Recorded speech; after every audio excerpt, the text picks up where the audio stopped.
गुरु शिष्य संवादको यो शुभारम्भ यात्रामा शिष्यले गुरुलाई प्रश्न गर्नुहुन्छ, गुरुदेव, यो संसार के हो? यसमा बस्ने अरू को हुन् र यहाँ सुख दुःख भोग्ने आफू को हो? आफूले देखेका सबैलाई प्रेम गर्न मन लाग्छ, तर प्रेम गर्दै गएपछि किन तिनीहरूलाई देखेर घृणा प्रकट हुन्छ? जब शिष्यले यो प्रश्न सोधिसकेपछि गुरुदेवको मुखार बिन्दुबाट उहाँले अब उत्तर दिन थाल्नुहुन्छ।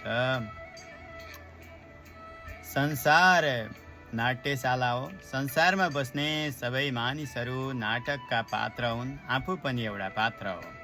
मानिस भोग भोग्ने बेलामा पात्र हुन्छ र भोग भोगिसकेपछि दर्शक हुन्छ। मानिसलाई जबसम्म पर राखेर प्रेम गरिन्छ तबसम्म मित्रता हुन्छ। जब पर राख्न मन नलागेर नजिक राखेर प्रेम गर्न गइन्छ तब यसबाट दुश्मनी प्रकट हुन्छ। एउटा मित्रलाई दुश्मन बनाउनु छ भने उसलाई सकेको सहयोग गरेर आफ्नो साथ राख्नु पर्दछ। जब मानिससँग आवश्यकताभन्दा ज्यादा परिचय हुन्छ तब यो परिचयले मित्रलाई दुश्मन बनाइदिन्छ।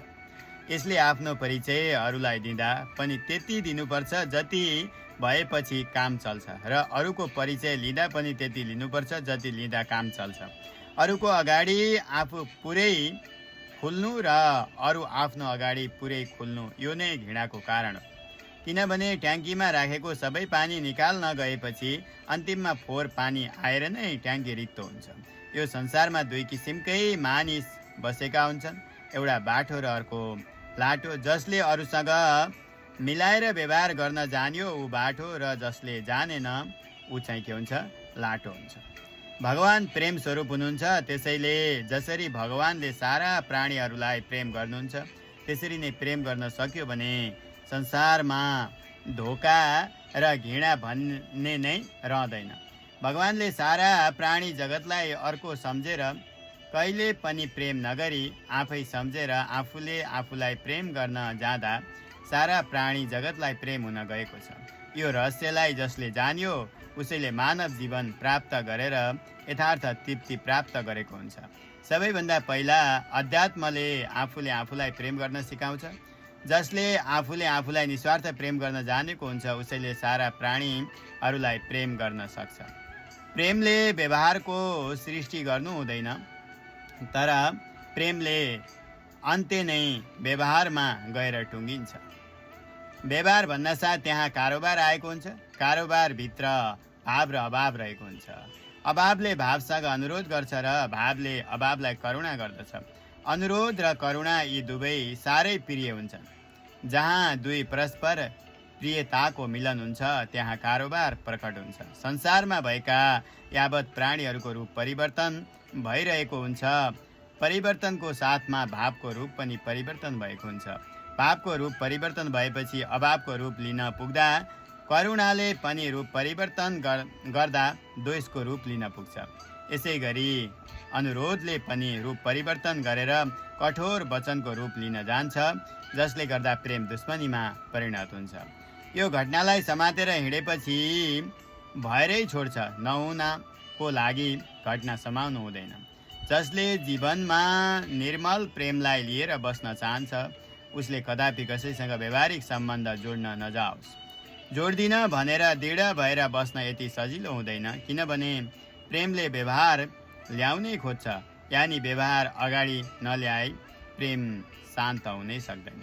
प्रेमले व्यवहार सिर्जना गर्नु यो मानवको कमजोरी नभएर प्रकृतिको गुण नै हो। एकजना समस्यामा पर्छ र त्यो समस्याबाट छुटकारा पाउन सहयोगी खोज्छ। त्यो समयमा सबभन्दा बढी जो आफ्नो मित्र हुन्छ उसैलाई मानिसले सहयोगी सम्झेर अनुरोध गर्छ र सच्चा मित्रमा भएको पीडालाई देखेर उसले करुणा प्रकट गर्छ र सहयोग गर्छ। हेर्दा कति महान मानवता यी दुईको बीचमा देखिन्छ, तर यो नै पछि गएर यी दुईको बीचमा दुश्मनीको कारण हुन्छ। अनुरोध र करुणा यी दुवैबाट मानव समाज चलेको हुन्छ। यसैले यसलाई फालेर समाज चल्न सक्दैन। यसमा अनुरोध गर्नेले गरेपछि करुणा देखाउनेले यतिसम्म गर्नुपर्छ जति गर्दा त्यसलाई नफर्किँदा आफूलाई हानि हुँदैन। पछि पाउने शर्तमा देखाउने करुणामा द्वन्द्व हुन्छ नै हुन्छ, यसबाट मानिस बच्न सक्दैन। प्रेम गर्ने इच्छा पनि एक किसिमको भोग हो। हरेक खानेकुरा जिब्रोमा छाउन्जेलसम्म मात्र स्वादिष्ट हुन्छ, निलेपछि यो दुर्गन्धमा परिणत भइहाल्छ। यस्तै प्रेम पनि अन्त्यमा घृणामा परिणत हुन्छ नै।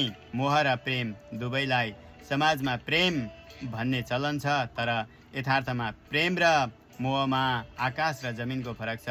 प्रेममा स्वार्थ हुँदैन र मोहमा स्वार्थ हुन्छ। प्रेम अनन्तमा फैलिएको हुन्छ, मोह आफू र आफ्नामा मात्र सीमित हुन्छ। सीमितमा मात्र स्वार्थ हुन्छ, असीमितलाई लिएर कसैले पनि स्वार्थ राख्दैन। जय श्रीमन्नारायण।